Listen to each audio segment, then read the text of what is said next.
আমরা সরকারি বাসে জিরো ভ্যালু টিকিট আমাদের মহিলাদের জন্য চালু করেছি। আমরা যেহেতু চালু করার সময় বেশি সময় পাইনি, আমরা এরপরে একটি পিঙ্ক কার্ড, গোলাপি কার্ড করে দেব, যাতে যারা প্রকৃতপক্ষে সরকারি বাসে ফ্রিতে চান মহিলারা, তারাই পাবেন। কারণ আমি দেখেছি বেশ কিছু সরকারি কর্মচারী মহিলা দিদিরা, বোনেরা, তারা বলেছেন, কেন আমি টিকিট কাটতে চাই,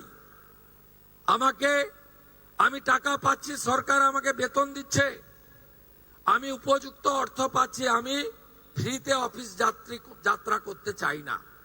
আমি তাদেরকে কুর্নিশ জানাই যে তারা চান যে এই ধরনের অর্থনৈতিক সাপোর্ট, সহায়তাযুক্ত কর্মসূচি কেবলমাত্র প্রকৃত প্রাপকদের কাছেই যাক, ছাত্রীদের কাছে যাক, চা বাগানের শ্রমিকদের কাছে যাক, অন্যান্য চিকিৎসা করতে আসা গ্রামের মহিলাদের কাছে ফ্রিতে তারা বাসে ভ্রমণের সুযোগ পাক।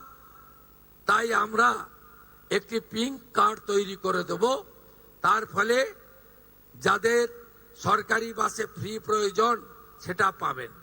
এই কাজে আমাদের বছরে প্রায় অতিরিক্ত 300 কোটি টাকা ভর্তুকি হিসাবে এনবিএসটিসি, ডাব্লিউবিটিসি এবং সাউথ বেঙ্গল স্টেট ট্রান্সপোর্ট কর্পোরেশনকে দিতে হচ্ছে।